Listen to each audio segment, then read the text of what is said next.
O mundo conhece alguns desses procedimentos. Variam de mentiras e abuso psicológico a várias formas de tática de pressão. Podem ser ilegais, antiéticos ou simplesmente desagradáveis. Seu propósito é ajudar o usuário a ganhar alguma vantagem substantiva em um concurso de vontades sem princípios. Tais táticas poderiam ser denominadas de barganhas ardilosas. Quando percebem que uma tática de barganha ardilosa está sendo usada contra elas, a maioria das pessoas responde de uma de duas maneiras. A primeira reação padrão é conviver com isso. É desagradável fazer marola.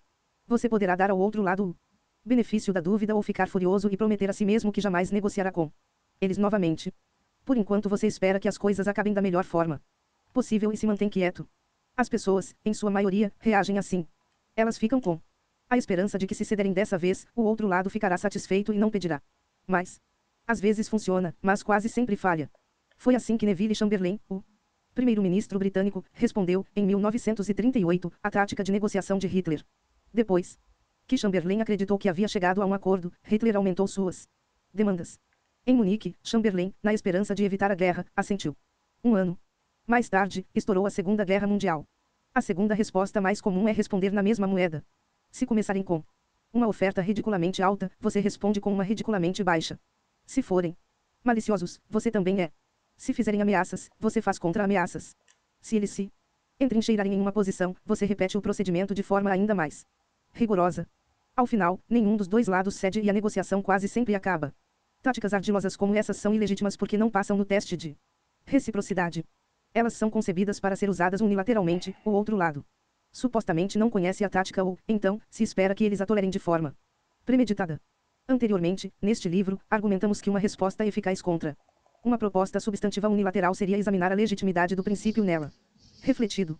Táticas de barganha ardilosa são, efetivamente, propostas unilaterais sobre o procedimento de negociação referente ao jogo que as partes estão prestes a começar. Para rebatê-las, você deve tentar entrar em um processo de negociação baseada em princípios. Como negociar as regras do jogo? Existem 3 passos na negociação de regras de um jogo em que o outro lado pareça estar usando uma tática ardilosa. Reconheça a tática, levante a questão de forma explícita, e questione se a tática é legítima e desejável negociar. É preciso que você saiba o que está se passando para que possa fazer algo a respeito. Aprenda a identificar manobras específicas que indiquem trapaça tanto as que forem concebidas para fazer com que você se sinta desconfortável quanto as que fizerem com que o outro lado se entrincheire em sua posição. Geralmente, basta reconhecer uma manobra para neutralizá-la. Perceber, por exemplo, que o outro lado está fazendo um ataque pessoal contra você para desvirtuar seu julgamento pode ser o suficiente para frustrar o esforço. Depois de reconhecer a tática, considere tocar no assunto com o outro lado. Olhe, Joe. Posso estar totalmente equivocado, mas estou tendo a impressão de que você e o Ted aqui estão fazendo os papéis de mocinho/vilão. Se vocês quiserem fazer uma pausa para se entenderem entre si, é só pedir. Discutir a tática não apenas a torna menos eficaz. Faz também com que o outro lado passe a se preocupar em perder a sua disposição em negociar. Simplesmente levantar a questão sobre uma determinada tática poderá fazer com que parem de usá-la. Contudo, o mais importante motivo para se explicitar uma tática é dar a si próprio a oportunidade de negociar as regras do jogo. Este é o terceiro passo. Essa negociação se concentra não na substância, mas no procedimento. Contudo, o objetivo continua sendo o de produzir um acordo sensato, desta vez acerca do procedimento, de forma eficiente e amigável. Não é surpresa que o método permaneça o mesmo. Separe as pessoas do problema. Não faça ataques pessoais àqueles que usam táticas que você considere ilegítimas. Se caírem na defensiva, pode ser que fique mais difícil fazer com que abram mão da tática. Além disso, ficarão com uma raiva residual que poderá interferir e prejudicar outras questões. Questione a tática e não a integridade pessoal. Em vez de dizer, você me colocou deliberadamente neste lugar, de frente para o sol, ataque o problema, este sol, batendo nos meus olhos, está me atrapalhando. A não ser que possamos resolver o problema, terei de sair mais cedo para descansar. Podemos rever a agenda.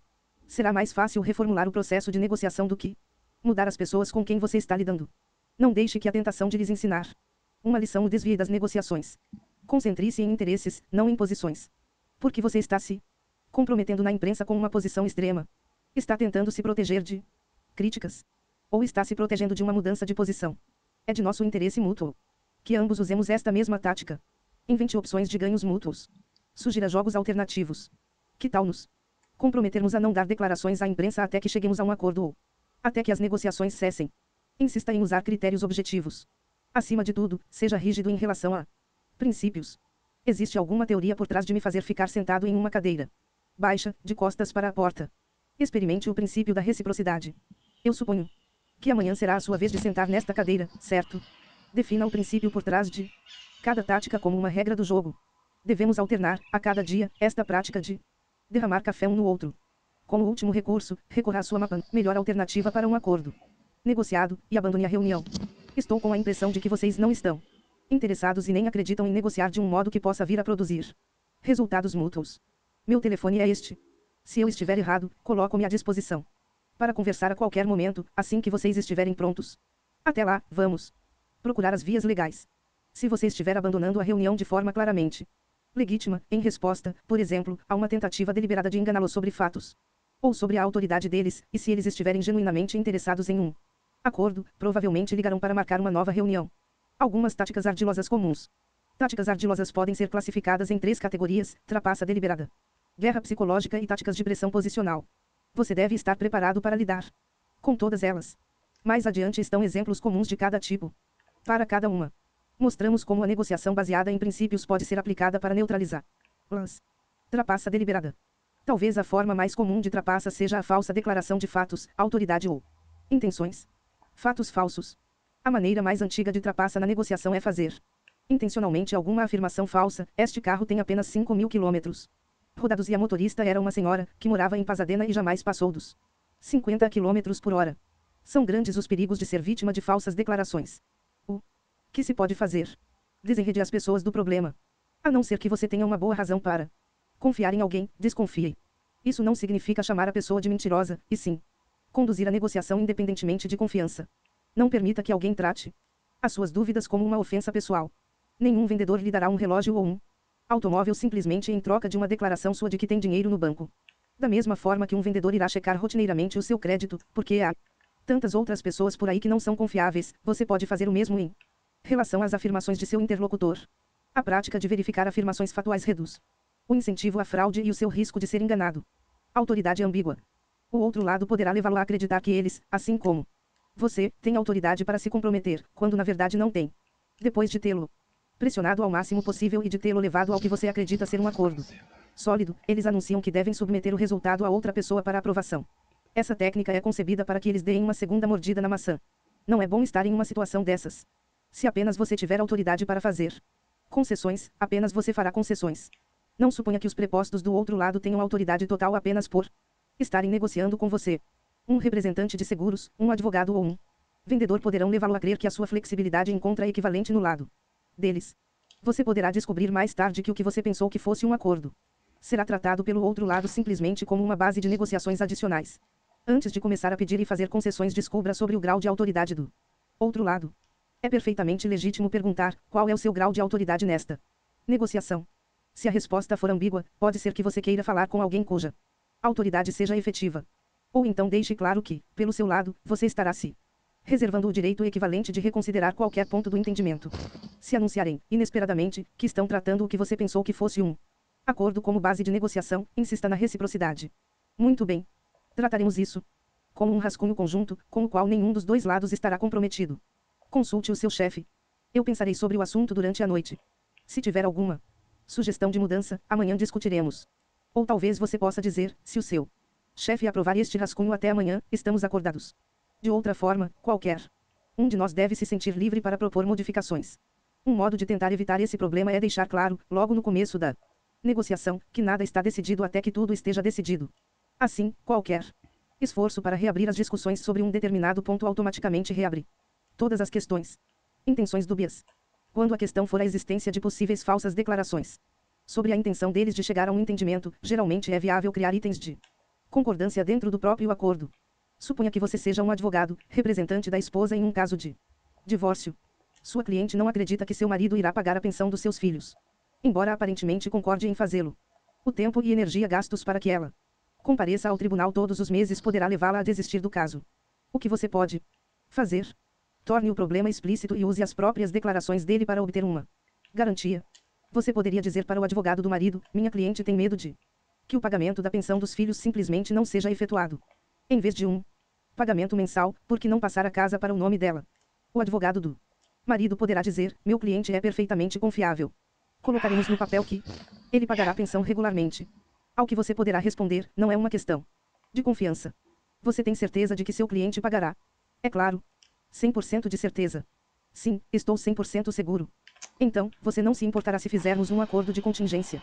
Seu cliente concordará em fazer os pagamentos de pensão para os filhos. Faremos uma cláusula estabelecendo que se, por alguma razão inexplicável, que você acredita tenha 0% de possibilidade de acontecer, ele deixar de fazer 2 pagamentos, minha cliente terá direito de ficar com a casa, descontados, é claro, os valores já pagos da pensão, e seu cliente não precisará mais pagar pensão para os filhos. Não seria fácil para o advogado do marido fazer alguma objeção. Não falar tudo não é o mesmo que trapaça. Fraudar deliberadamente fatos ou intenções não é o mesmo que deixar de falar tudo o que se pensa. Uma negociação de boa-fé não requer abertura total. Talvez a melhor resposta a perguntas como qual seria o valor máximo que você pagaria se precisasse, seria algo como não vamos nos colocar em uma posição em que a tentação para enganar o outro seja tão forte. Se você acredita que um acordo não seja possível e que talvez estejamos aqui perdendo tempo, talvez pudéssemos convocar alguém em quem confiássemos para arbitrar a situação e nos informar se existe espaço para um potencial acordo. Dessa forma, é possível se comportar com inteira franqueza sobre informações que estão sendo omitidas. Guerra psicológica. Essas táticas foram concebidas para fazer com que o outro lado se sinta desconfortável, de forma que passe a ter um desejo inconsciente de terminar as negociações o mais rápido possível. Situações de estresse. Muito já se escreveu sobre as circunstâncias físicas em que as negociações acontecem. Você deve ficar sensível a questões tão modestas quanto o local da reunião, se vai ser no seu escritório, no escritório deles ou em território neutro. Ao contrário do que se acredita normalmente, às vezes pode ser vantajoso aceitar uma oferta de reunião no campo do adversário. Isso pode deixá-los mais relaxados, tornando-os mais abertos às suas sugestões.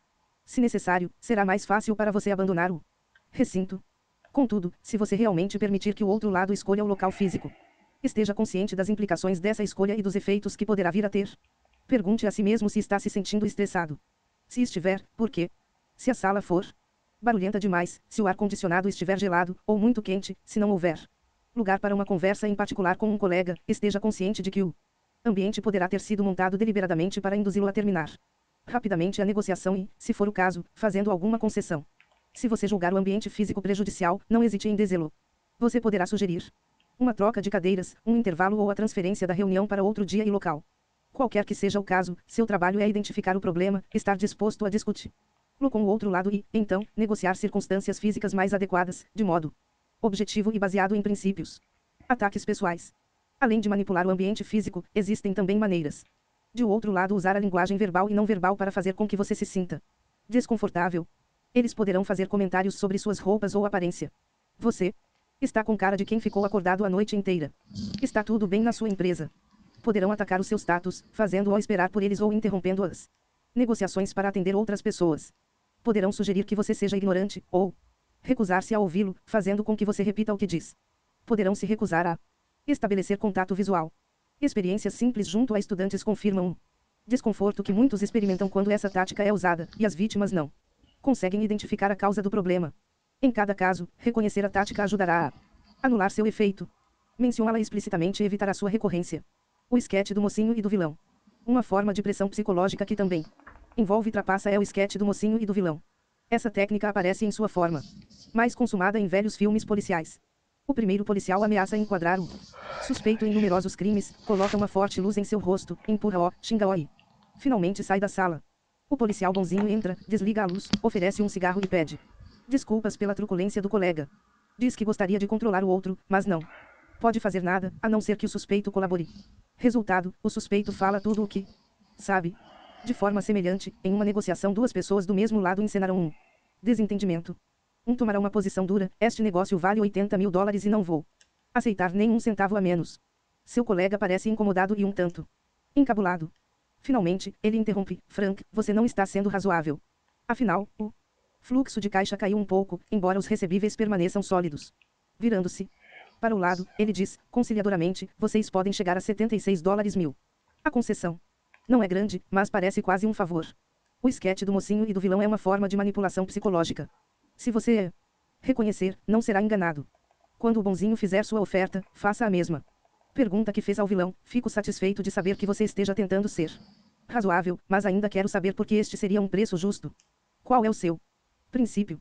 Estou preparado para pagar $80.000, desde que você me convença de que esse preço seja o mais justo. Ameaças.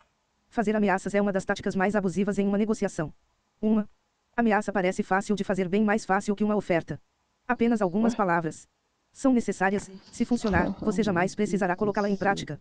Entretanto, ameaças podem levar a contra-ameaças, em uma espiral ascendente que poderá desmontar uma negociação e mesmo destruir um relacionamento. Fazer ameaças é uma forma de pressão. E com pressão geralmente se consegue o oposto do que se deseja. Aumenta a contrapressão. Em vez de facilitar a decisão para o outro lado, quase sempre, a pressão a torna mais difícil. Em resposta a alguma pressão externa, um sindicato, comitê, empresa ou governo poderá se unir.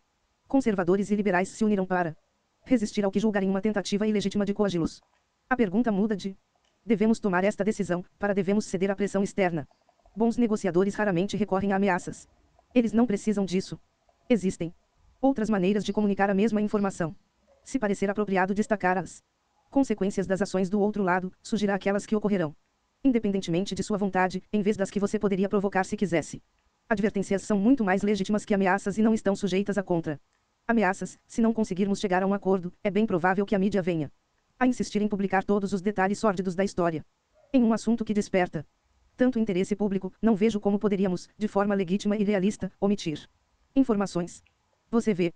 Caso não se chegue a um acordo, você poderá também alertar o outro lado sobre suas ações prováveis, desde que seja possível demonstrar como essas ações salvaguardarão seus interesses e que elas não têm a intenção de coagi-los ou puni-los. Para evitar surpresas, gostaria de mostrar esse rascunho do press release que pretendemos fazer. Caso nosso contrato não seja renovado, se o outro lado se sentir desconfortável, poderá perguntar: você está nos ameaçando? Como a intenção é verdadeiramente alertar, sua resposta deve ser confiante: absolutamente não. Se estivessem em nossa posição, vocês recomendariam outro modo de salvaguardar nossos interesses. Para que ameaças sejam bem-sucedidas, precisam ser comunicadas com credibilidade. Às vezes, é possível interferir no processo de comunicação. Você pode ignorar ameaças, encarando-as como não autorizadas, manifestações de raiva ou simplesmente irrelevantes. Você também pode fazer com que seja arriscado transmiti-las. Em uma mineradora, onde um dos autores estava recentemente atuando como mediador, um grande número de ameaças de bomba falsas, mas custosas, estava sendo recebido. Elas diminuíram dramaticamente quando a recepcionista da empresa começou a atender ao telefone dizendo: seu telefonema está sendo gravado. Com quem deseja falar? Às vezes os efeitos de uma ameaça podem ser revertidos, tornando-se vantagem política. Um sindicato poderia anunciar para a imprensa: os gerentes da empresa têm argumentos tão fracos que estão recorrendo a ameaças. Contudo, talvez a melhor resposta a uma ameaça seja obedecer a princípios. Preparamos uma sequência de contramovimentos para cada ameaça feita pelos gerentes. Contudo, ainda não tomamos qualquer ação porque estamos aguardando para ver se os gerentes concordam que ameaças não são a melhor opção para que possamos nos engajar em uma atividade construtiva. Ou somente negociamos com base em méritos. Construí minha reputação não respondendo a ameaças. Táticas de pressão posicional. Este tipo de tática de barganha é concebido para estruturar a situação de maneira que apenas um dos lados possa efetivamente fazer concessões. Recusa em negociar. Em novembro de 1979, quando os diplomatas e os funcionários da Embaixada dos Estados Unidos em Teherã foram feitos reféns, o governo iraniano anunciou suas demandas e se recusou a negociar. Um advogado geralmente fará o mesmo, simplesmente dizendo para seu oposto: vejo você no tribunal. O que fazer? Quando o outro lado simplesmente se recusa a negociar. Primeiramente, reconheça a tática como uma possível manobra de negociação, uma tentativa de usar a entrada na negociação como ficha de barganha, para obter alguma concessão na substância. Uma variante dessa tática é estabelecer precondições de negociação. Em segundo lugar, fale sobre a recusa deles em negociar. Comunique isso diretamente, ou por meio de terceiros. Não os ataque por se recusarem a negociar. Em vez disso, procure identificar os interesses deles em não negociar. Será que estão preocupados em lhe dar status simplesmente por falar com você? Será que aqueles que falarem com você serão criticados por ser afáveis? Será que acreditam que uma negociação possa destruir sua frágil unidade interna? Ou será que simplesmente